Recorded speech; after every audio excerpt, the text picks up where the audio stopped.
Jėzus. Tai man kyla klausimas, kas tas mudak? Nu tai, žinai, žiūriu, viskas pasirodo mudak, tai yra šiknius. Tai teisingai pasakėt. Nu, ir viskas. O Ir tu baigėsi šitą žodį... karjerą. Ir baigės karjerą. Jo. Nu, dar ta rusų kalba prastoka buvo, žinai, ką žinai, pradėjęs, žinai, čia. Aha. Oi, vargau. Aha. Prisimenu, kaip Bet paskui baisiausia vėl etapą. gavo tą stipendiją, ar taip ir... Gavau, nes paskui jau buvo į galą, tada Taip. buvo Taip. žemos sesija, gavau stipendiją ir viskas. Taip. Tai Vladai, gyvenimas ilgas ar trumpas? Labai trumpas. Labai trumpas. Nenoriu pasakyti vieną nešvankus dalykas, bet nesakysiu. O kaip jaunystėje atrodė? Vladai, o kaip atrodė jaunystėje? Ir gyvenimas tada atrodė trumpas? Ne turbūt. Gerai, aš dabar jums prisimenu vieną rusų aktorių, Bykovas buvo. Ir jis pasakoja, oi, kai aš buvau vaikas, rytą atsikeliu, nu kada ateina tas vakaras? O dabar atsikeliu ir vakare nauji metai. Ir vakare nauji metai. Jau, kai amžius toks. Taip. Gerai pasakyta. Labai gerai. Nu tai vat, viskas. Taip. O taip ir eina laikas. Nemačiau kaip metai. Hop. Ir jau. Jau žiūriu vakar prie televiziją. Čia vat šitie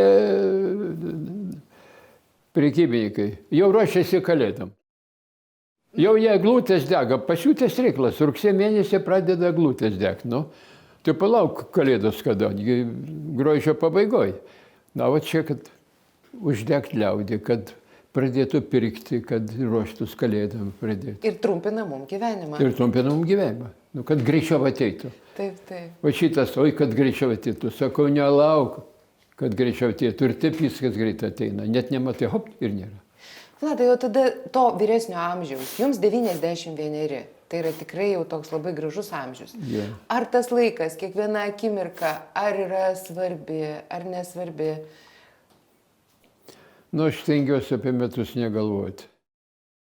O ta mano žmona tai kankina mane su tais metais. Aš stengiuosi negalvoti apie metus. Nu, ką čia prigalvosi? Tai taip, bet ar ta akimirka, jinai yra vertinga?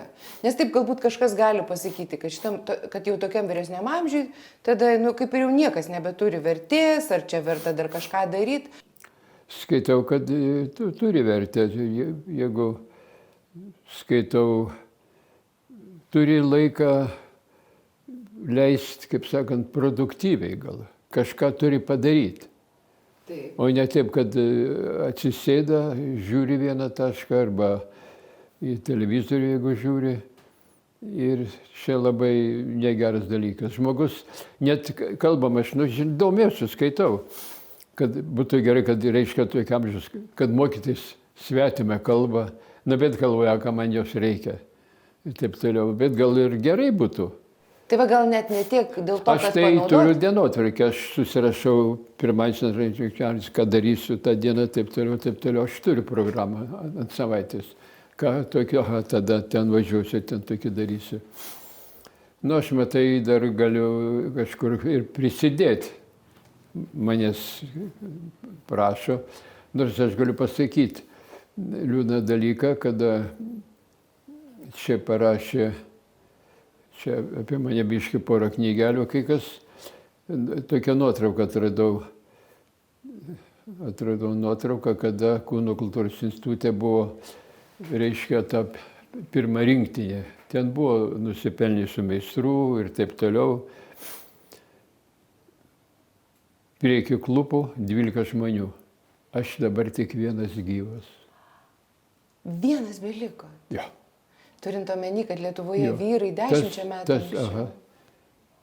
Ir kiti buvo mano amžiaus. Taigi, va. O taip. Vladai, ar jūsų patirtis gyvenime, tai, kad jūs iš tikrųjų patyrėt nepaprastai daug, jūs ir kaip ir kiti kai kurie jūsų kolegos, jūs buvo laikas ant rankų nešiojami. Ir kaip yra tokiem žmonėm, kurie čia va ką tik visų žinomi, čia garbstomi. Ir staiga, ar nėra to jausmo, kad staiga ateina tokia užmarštis? Nu, sunku pasakyti. Yra tokių, kur iš viso labai įsipučia. ir taip toliau. Aš nenoriu, pavyzdžiui, minėti be reikalo. Tai aš skaitau, kad vis tiek turi būti žmogus. Pirmai esi žmogus. Ką tu atsiekiai, tai yra istorija. Jį praeina. Viskas. O dabar paėmus jau kaip man, aš baigiau trenerio karjerą 97 metais. 96 metais po olimpinių žaidynių Atlantoje, tada buvo ta mūsų labai gera kompanija, susėdam visi prie stalo. Maršerionis sako, treneri, mes išeinam, daugiau nebežaisim ir siūlom jum išeiti. Gerai, sako, aš ir išeisiu. Nes teisingai, ten buvo mano karta. Ateina kita, vėl kitas mąstymas, kiti dalykai ir jau labai yra sunku dirbti. O aš su jais praleidau 10-15 metų. O tai vat, ir kaip nesikabinti tada, nes juk turbūt yra daugybė žmonių, kurie galvoja, o man nesvarbu kaip. O man nesvarbu, kad aš ten nesusigaudysiu, kad man ten, kad kita karta, kabintis tiesiog žudbūti savo kažkokią tai karjerą, savo dar kažką, neatsižvelgiant. Čia kažkaip labai jau taip šviesiai jūs taip. Nu, aš tai pagalvoju, kad vis tiek jau čia užtenka man. Užtenka ir išėjau, dar reikėjo ten žaisti, kad nenoriu šiaip plėstis. Ir pasiūliau, man asistentinas buvo Kazlauskas. Sakau, bus dabar Kazlauskas. Ir viskas. Ir toks reikalas. Liūdna nebuvo? Dviprasmiškai. Ir gaila, ir negaila. Nes pasakysiu, darbas tai yra baisus. Aš vadindavau jį elektros kėdė. Taip. Kadangi čia didelis nervinis įtempimas, didelė atsakomybė ir man tai teko labai sunki dalia čia Kaune Žalgiriui. Kadangi kai aš atvažiavau, jie buvo 11 vietoj, aš atvažiavau baktai iš kaimo, iš Biržų, nors aš Kaune mokiausi 5 metus, turėjau, man 5 treneriai auklėjo, aš viską žinojau puikiausiai, mano išsilavinimas buvo neblogas. Tai vat, aš puikiai žinojau, ką reikia daryti. Taip, kad 10 metų išdirbau su komanda ir tas man labai daug kainavo sveikatos. Bet dabar jūs esate kaip gyvas įrodymas, kad elektros kėdė yra sveika. Nu, taip išeina, žinot. Jo. Sunkus darbas yra trenerio. Dabar lengviau kažkaip. Kodėl? Anksčiau, nu gerai, pavyzdžiui, laikotarpį man nuo 79 iki 89 metų aš neturėjau atostogų. Galiu pasakyti, reiškia, baigėsi čempionatas, tada man reikia atsiskaityti. Pirmą atsiskaitau su vietos krepšinio, reiškia, asociacija. Buvo Sainito fabriko direktorius Dudėnas, pirmininkas, medikas.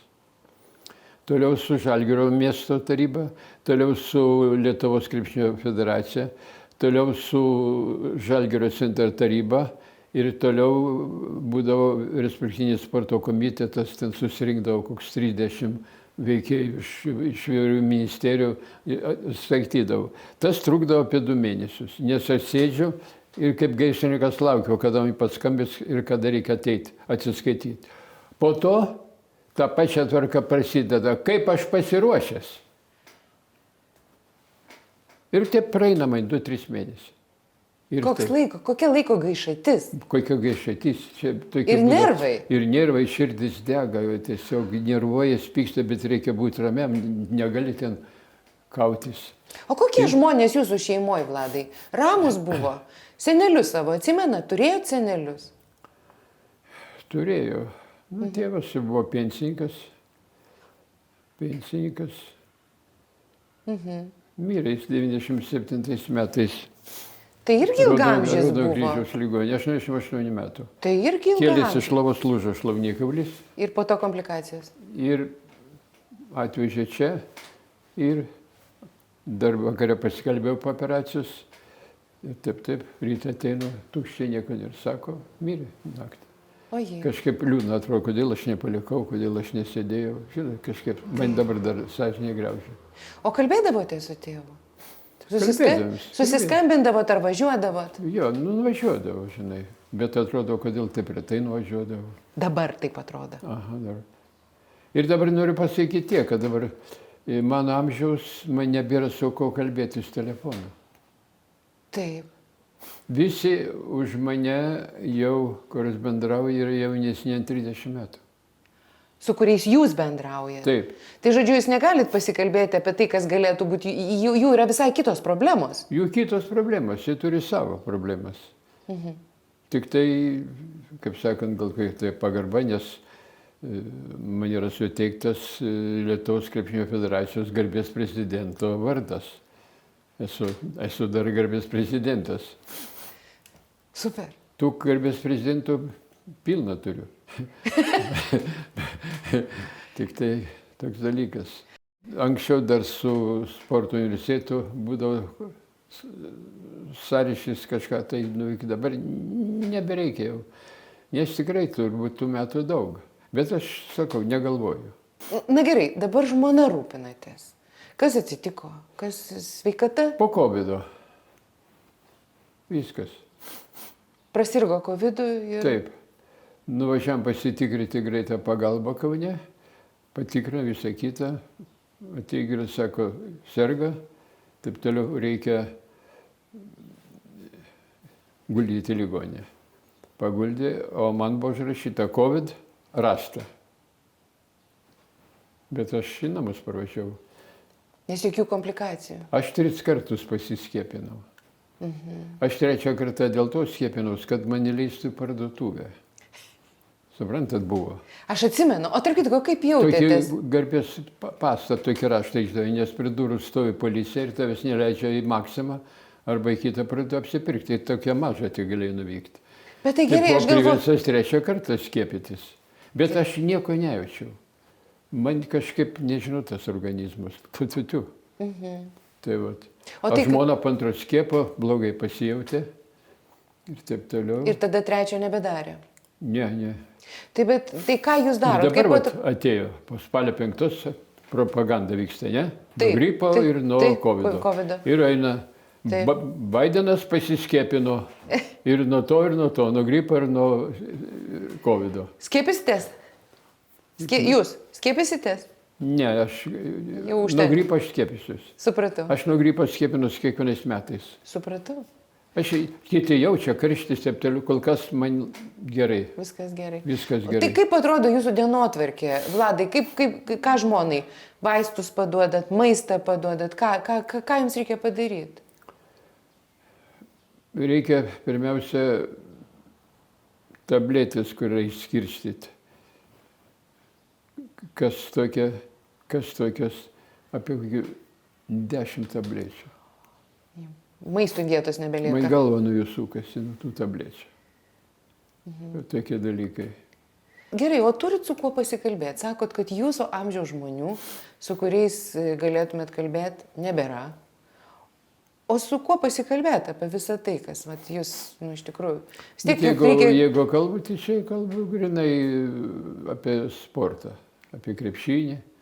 Taip tai nieko, nėra. Bet juk yra dalykų, kurie ne tik tai sportas ir krepšinis. Yra apie ką daugiau ką pašnekėti. O tarp kitko, žinojot apie tokią sidabrinę liniją? Esat girdėjęs? Esu girdėjęs. Kad senjorai ir vyresni žmonės gali skambinti numeriu ir jie randa draugus. Ir randa draugus, ir savo amžiaus gali rasti, ir jaunesnius.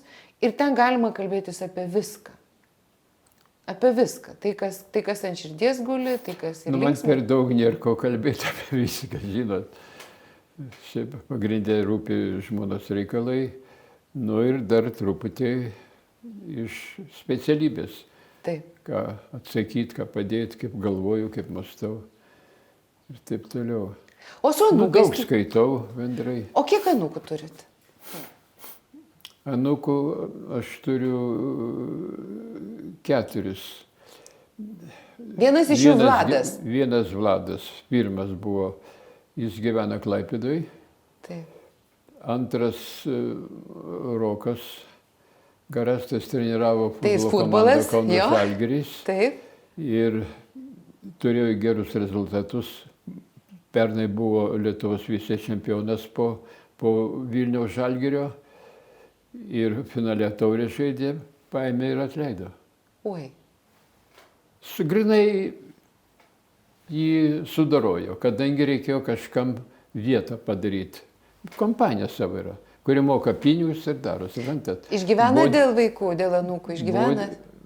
Didelis smūgis, pas jį yra 3 mergaitės. Pas tą. Ir jūs su juo turėjo tradiciją, aš dabar neatsimenu, ar į baseiną eidavot kartu, kažkur tai, ne? Eidama, aš Lydėjot. iki COVID eidavau į baseiną plaukti. Taip. Ir taip tai labai gera tradicija buvo. Bet kaip COVIDas užėjo, jis amputavo. Tas COVIDas, noriu pasakyti, labai sudarkė gyvenimą. Ne tik man, bet eiliai žmonių. Bet ypač sudarkė. vyresniems žmonėms, jaunimui, tai jiegi gal ir ne tiek jiems yra poreikio, kaip čia fiziškai bendrauti. Taip. Jie turi tos aplinkos, o vyresni žmonės buvo izoliuoti. Izoliuoti buvom. Į parduotuvę negalima, į baseiną negalima. Niekur negalim buvo. Niekur neįdavo, tupėdavo namuose visą laiką. Tai sūnus būdavo atvežda, bet sūnaus aš ir nebeturiu. Pernai išvažiavo į Kielną, Krepšinis. į krepšinį stebėti. Taip, žinau. Nieko nesiskundė, netėjo valgyti vakarienės, pusryčiai nėra, nueina, žiūriu, sukniubės guli kambarį. Ir viskas. 63 metai. Jaunas žmogus. Jaunas, tai prašau, tas duonukai neteko tėvo, aš sūnaus labai didelis smūgis. Buvo nepaprastai. Vaikus laidoti turbūt yra kažkas tokio. Neklauskit. Tai va, taip. Nu ir dar yra nuo dukros, gyvena Vilniui. Ir anūkė gyvena Paryžiui. Pasikalbat? Pasikalbam telefonu. Telefonu. Jo. Bet žiūrėkit, ar kai kalbat su vaikais, ar nėra tokių... Apsivedus iš prancūzų. Taip? Ir baigusiai ten daro reklamas, fotografuoja, ten tokius... Žodžiu, menininkė labiau. Menininkė, jo. Vladai, kai kalbat su vaikais, su anūkais, nebūna taip tokio jausmo, kad o kam aš čia turėčiau jiems apkrauti savo reikalus, ten apie žmoną kažką, apie močiutę kalbėti, ar dar kažką. Nebūna tokio jausmo, kad ai, gal ir nepasakos. Nu, stengiuosi nekalbėti pirmiausia apie tas ligas, kad oi, čia man taip ir taip. Ta tema reikia, neįdomu niekam, kaip tu jautiesi. Tai va taip. O dabar apie tą, jūs girdėjote apie tą dramatišką savižudybių skaičių tarp vyresnių žmonių? Girdėjau. Tai yra tiesiog baisu. Šiek kur skaičiau, kad iki 40, nuo 20, kiek, iki 40%. 40 su virš procentų, beveik Čia 43. Teisingai. 43%. Čia yra, skaitau, baisus skaičius. Čia baisus. Ir visi kiti skaičiai gerėja. Tarp jaunimo, tarp jaunų žmonių, tarp tokių jau vidutinio amžiaus. O kuo daugiau žmonė metų, ta statistika jie blogėja. Kodėl taip yra? Kokia čia vienatvė, koks liūdesys? Čia turbūt vis tiek yra surištas su žmogaus psichinė būklė. Ne su finansais. Ne su per maža pensija. Ne. Atsimenu, mokėmės psichologiją ir sportinę psichologiją. Psichologijos metu čia dėstė, buvo profesorius toks Palaima, direktorius buvo institutą. Jeigu 3 kartus neįsi pasilaikyti egzaminų, tai reiškia, tu per mažai darbovai. Nes tu eini pro duris ir sakai, kas yra psichika, kas yra sąmonė. Jeigu tai galvoji, kiek nežinai. Baisus reikalas, suprantat. Tai nagrinėjom vieną dalyką, savižudys. Ar drąsus, ar drąsuolis, ar bailys. Ar priešingai. Bailys. Nesugeba kovoti gyvenime su sunkumais, kurį slegia. Bet žiūrėkit, jeigu žmogus pragyveno visą gyvenimą. Labai sunkiai gyvenau, nepaprastai. Tai vis tiek turi būti optimistas. Nu, kad praeisit, laikytis, taip toliau, kažkaip turi būti užgrūtas psichologiškai. O kiti išteš, taip pat tokios senio amžiaus žmonės, tai tiesiog šito nesuprantu. Yra baisių tokių atvejų, mano ir giminė yra, reiškia, tokia Pasitraukus iš gyvenimo savo norų. Jo, aš šiam, paktenai mano pusbrolis. Avariją patyrė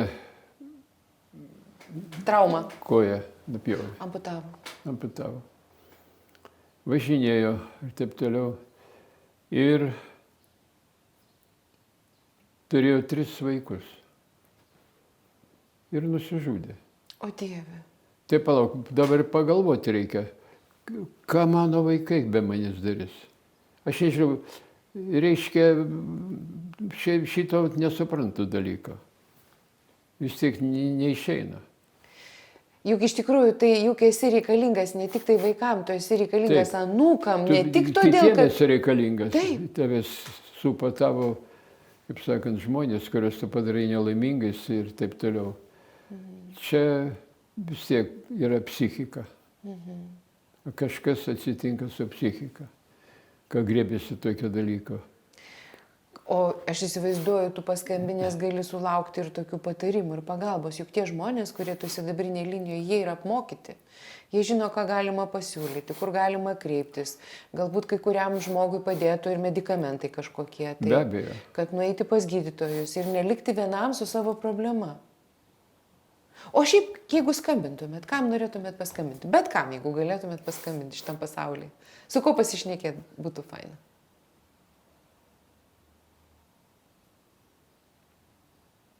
Dabar sunku pasakyti.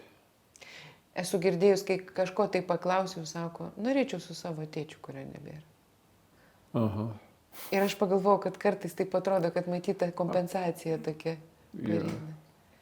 Norėtųsi pašnekėti su savo saviškiu? Nu labai. Labai norėtųsi. Kažkur jautiesi kaltas, žinai, kažkur, kad vat, Kažko neįvyko. kažko nepadariau, per mažai bendravau, o taip yra. Bet tuo metu buvo taip, kadangi aš pats buvau baisiai užsiėmęs, nu labai. Jaunas savo reikalų kažkokių. Reikalų buvo. Atrodo, tuoj. Pirmiausia, daug reikėdavo važinėti ir taip toliau. Net esu išvažiavęs 40 dienų. Treniruotės. Nebuvau namuose, reiškia. Žmona augino, kaip sakant, berniuką ar mergaitę. Daug važinėjau ir tas kažkaip tai slegia labai. Įpranti taip, o paskui atrodo, kaip gaila. Kad turbūt prioritetus reikėjo dar truputėlį pastumdyti, Taip. kad ir tiem artimiesiems to dėmesio skirti. Taip, kad dabar galėčiau pasakyti, kad daugiau dėmesio reikia skirti artimiesiems. Ir nebūtinai tiem, kurie vyresni, bet ir Taip, jaunimui. ir jaunimui, taip. O kas atsitinka, žiūrėkit, kiek daug baigusių karjerą. Nu, nesakykim daug, bet yra, pasitaiko žmonių, kurie grėbėsi alkoholio, kurie paskui negali išlipti. Ar čia per didelis stresas buvęs ir paskui staigiai pasikeičia gyvenimas?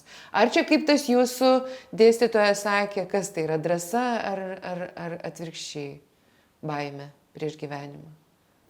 Alkoholizmas. Juk tokių sportininkų yra. Susitirti. Buvo tarp tokių draugų, kurie įklimpo į liūną. Tiesiog visokių variantų ten yra.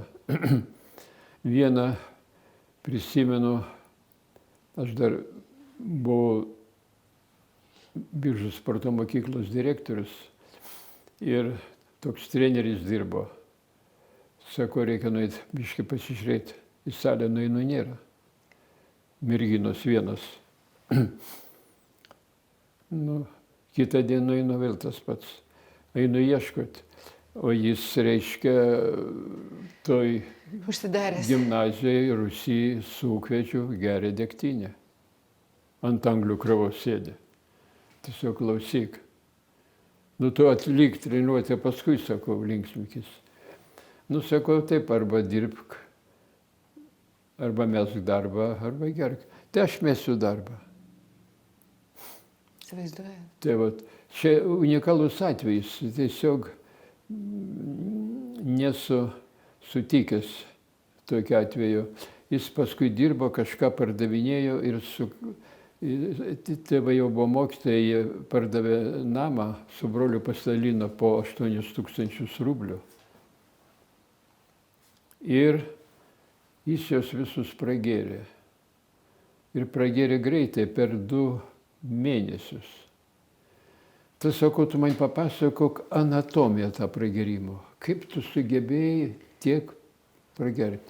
O sako, paprastai ateinu į bariuką, tų bariukų anksčiau buvo labai daug. Ir vyrai, ką geriam? Nu, nu, sako, iki pietų, hop, 200 rublių. Jis vaišina. Jis įsivaišina, surėdė įsivaišina. Taip. Pabėga, ateina ir taip, sako, atsibundu vienam būte, jokių baldų, guli ant grindų. Ir sako, žinot, kaip tas išreiškimas, šachtos dega, reikia alaus. Nu, nėra nieko, alus kainavo 21 kapeiką, bonka. Ir nėra. Neturis. Ir Sako, va čia buvo pabaiga. vaikščiau po visus biržus, prašiau, ką man kas pastatytų. Nė vienas neatsirado, kur gali pastatyti, ir verkia jis už šitą.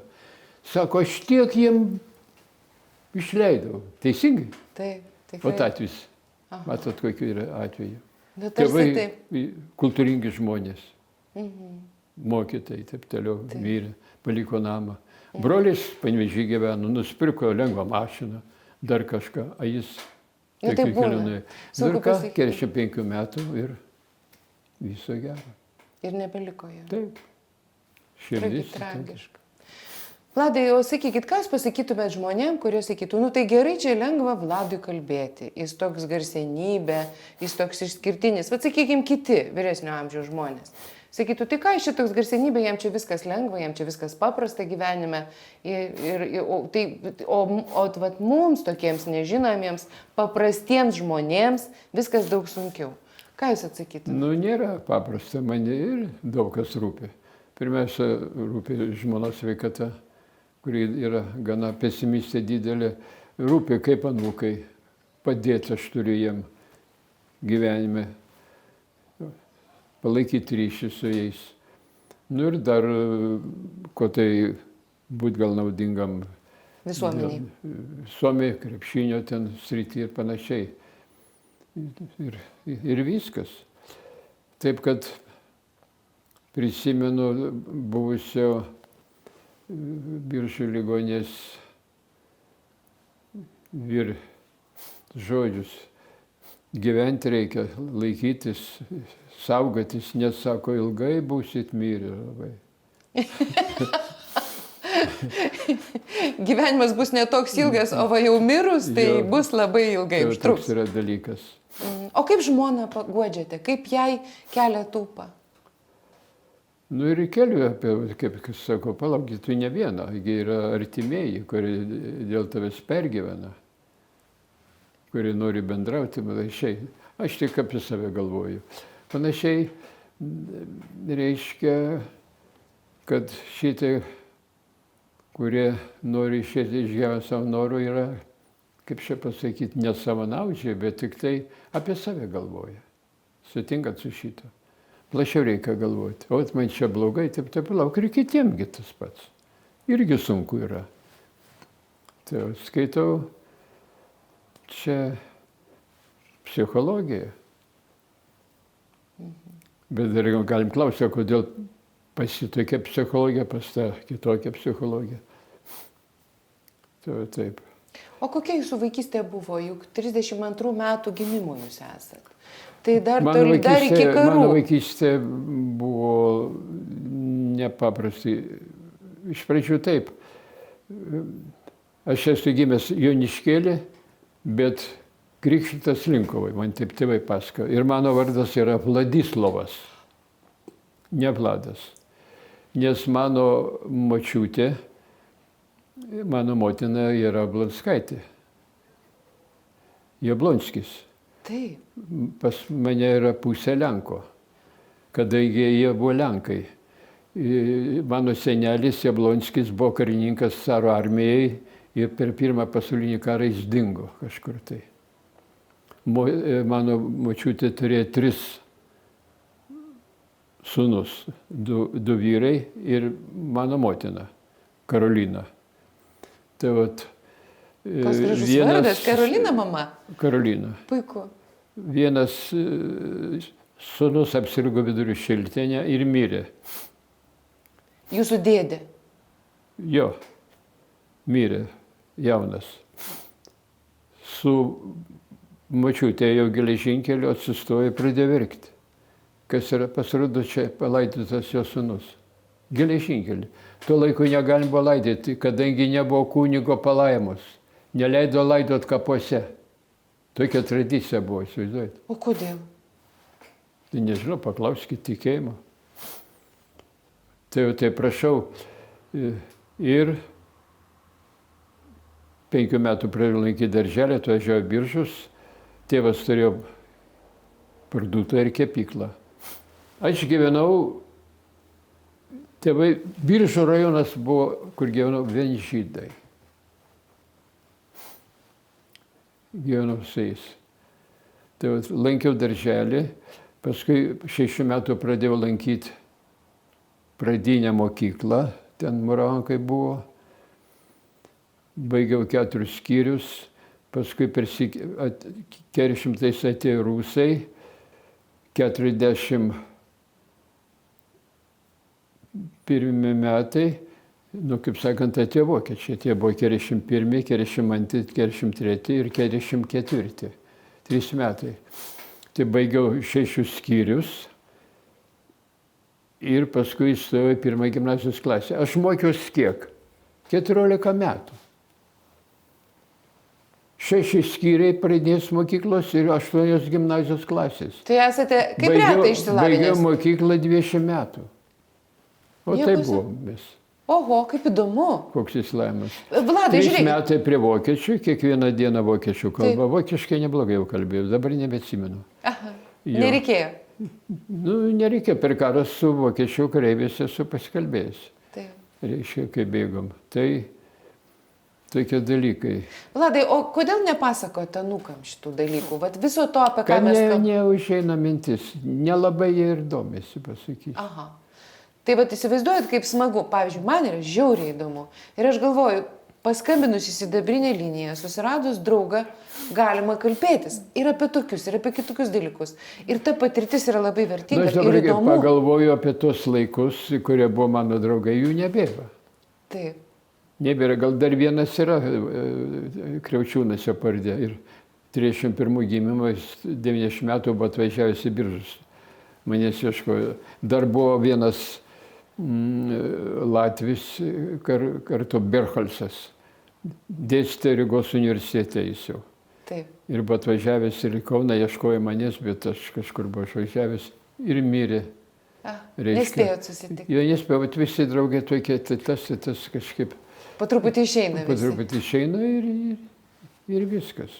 Bet gyventi reikia iki pat paskutinės akimirkos. Ar jau kažkada reikia stabdyti, Vladai? Kaip jūs galvojate? Aš tai laikausi teorijas, apie metus negalvoju. Ir gyvenu ir viskas. Ir koks skirtumas, kiek tau tų metų? Jeigu... Koks skirtumas, taip.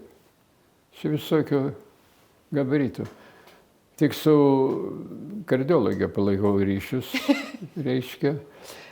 Tai kažkaip manis reiškia, kad dabar labai yra kažkoks užėjęs laikas, kad nuo 60 metų iki 70 pavojingas laikotarpis vyram. Vyram. Taip, Ir taip aš yra. žiūriu, Taip. tikrai. Tai Sūnus krenta mano kaip musės. Nu jo, aš mano irgi. 63, Taip. Taip. ten palaidotas, aš žiūriu, ten... toks Šalia Alma, ra- šalia pat Alma Adamkienė Jo, palaidota. praėjo. Taip. Dabar aš asfaltavo kelią į tą Aš prieš Almą. savaitę buvau. Ir mano sūnus čia ir guli. Aš šalia buvau. Mano tėtis šalia pat guli. Akšytė. Taip. Na, po karo tai, reiškia, kas gavosi. Sudegė namai kaime, Ten, kur jūsų tėvų namai. Tėvų namai, reiškia, krito, reiškia, sviedinys. Tai ir laimė, uždegė nieko sudė- neužmušė? Nu ne, mes buvom kažkur pasitraukę. Nu ir viskas. Biržai ten nebėra kur gyventi. Tėvą paėmė į armiją. Liepos mėnesį 45 metais užėję, reiškia, rusai toj paskelbė mobilizaciją. Ot kur buvo baisus laikotarpis. Nesvarbu, kad vaikų turi viską. Vyrus gimusius 1909 iki 1926 metų. 27 metų diapazoną iš karto jėmė armiją. Mano tėvas buvo gimęs 1909 metais. Jis vieto armijos išbėgo į mišką. Į mišką, partizanauti? Taip. Aha. Išbėgo į mišką ir iš miško paskui vėl išbėgo. Taip, nepatogu gal man taip kalbėti. Jiem liepė nušauti kaimyną. Ojei. Nu sako, kaip aš jį nušausiu? Jis sako, geras žmogus, aš su juo bendravau. Ir jis pasitraukė ir pas broliai slapstėsi kiek tai mėnesių. Rusy buvo. Bet koks baisus laikas, ką? Baisus laikas. Ja. Siaubingas. Reiškia įrodyti, kad tu patriotas. O babutės, mano močiutės sūnus Petras ir išėjo į mišką. Nežinom, kur palaidėtas, kur užmuštas. Mano senelis irgi. Jo žmona prie Biržų pabiržėje paėmė tardyt ir ant kojinės pakorė. O Jėzus. Tai aš vat, kai važiuoju į Biržus per vėlinės, aš visada užvažiuoju, ten yra partizanų kapas, uždegu žvakutę. Tai 23 metai buvo moteriai. O Jėzu, Galit Vladai, pagalvot. aš kiekvieną kartą galvoju, koks Koks baisus laikotarpis laikas. buvo? Baisu. Kaip gyventi. Tai Tokie va, dalykai. tai va. Ir ta praeitis, Nu, tai man ką gaila, ten- kad jinai tai ką, praeina. gyvenau ten, reiškia, reikėdavo lankyti mokyklą. Iki Biržų man buvo 10 km. Aš rytą atbėgu, vakare perbėgu 10. Paskui persikėlėme tokius Daudžgirius, 6 km. Ir taip 2 metus vargau. Lankiau mokyklą. Ir žinot, ką sako psichologai, kad žmonės, kurie patyrė jaunystėje tokių sunkių išgyvenimų, O, taip. stiprus yra. Teisingai. Užgrūdino mane kažkaip. Kad čia koks vargas buvo. Labai. Taip Vladai, toliau. ką pasakytumėte tiem žmonėm, bet dabar aš tiesiog noriu, kad jūs pasakytumėt kažką, tai pagalvotumėt porą sakinių. Tiems vyresniems žmonėm, kurie yra tokioj depresijoje, kurie galvoja, kad jie niekam nereikalingi. Kažką, ką mes galime pasakyti, kažką guodžiančio ar kažką įkvepiančio? Nu, pirmiausia, noriu pasakyti, kad vis tiek gyvenimas yra duotas vieną kartą. Reikia jį išnaudoti gerai. Nereikia pulti į paniką, kad taip toliau. Atrodo, kad tu tik vienas nelaimingas. Yra labai daug žmonių visokių, bet reikia sugebėti. Vis tiek yra ir linksmesnių momentų būna. Ir taip toliau. Nu, reikia galvoti, atrasti, ką padėti, ko būti naudingesniam, supranti. Rasti kažkokį užsiėmimą, kad sėdėjimas toks labai blogas yra. Labai blogas. Jis labai veikia į psichiką. Reikia susigalvoti veiklos. Reikia veiklos. Ieškoti veiklos. Pažiūrėti, padėti ar ką nors panašiai. Būt naudingu. Jo. Aš ir, pažiūrėjau, sėdžiu, ką galvoju, palauk, reikia paskambinti tam Rokai. Pagošti, kad nenusimenktų 35 metai, tik tai aš ir kalbu, sakau, man ir buvo labai sunkumų visokių, man ir, sakau, metė ir išmetė ir vėl priėmė ir taip toliau. Nes institutą aš ir negalėjau baigti. Suprantat, laikiau valstybinius egzaminus ir buvo marksizmas, leninizmas. Taip, mes trysia nuėjom pas sekretorę Karumnaitę. Ji žaidė 38 metais už Lietuvos rinktinę Romoj, krepšininkė buvusi. Paprašėm, kai jis sudėtų bilietus iš eilės. Supranti? Mano 6 buvo. Aš pasiruošiu ant lapo ir taip toliau ir laikau egzaminą. Paskutinis egzaminas. Viskas išlaikyta. Ir einu ir norisi išrėkti, kad 6, prieinu 6. Nu ką, paskaitau, viskas. Man neužduoja jau klausimų išeina. Po to skaito garastas 2. Kodėl? Kodėl? O ką žinau. Ir viskas. Ir nėra diplomo. O tokių per gyvenimą, tokių visokių. Nu, pasiūtas reikalas. Kodėl? Taip. Tos teisybės kartais, vat nėra ir viskas. Nėra tos teisybės. Tai skambinot paguostą Pirmiausia- Luką, kad pasidalint patirtim, Taip, pirmiausia, ir dar patarimas, mažiau ieško teisybės. Va. Jo. Nes gali labai nuliūsti. Nes Nu jo. kartais jos tiesiog nėra ir tiek. Taip. Važiuokit, kiek mes kalbos įdomios turėjom. Ačiū Jums labai. Aš Jūsų galėčiau klausyti Kalbėjau ir čia klausyti. visokių nesąmonių. Nu, ne, laba diena. Man labai įdomu, žinokit, Jūs nepatikėsit turbūt. Ir aš manau, kad ne tik man, aš manau, kad daugybė žmonių įdomu.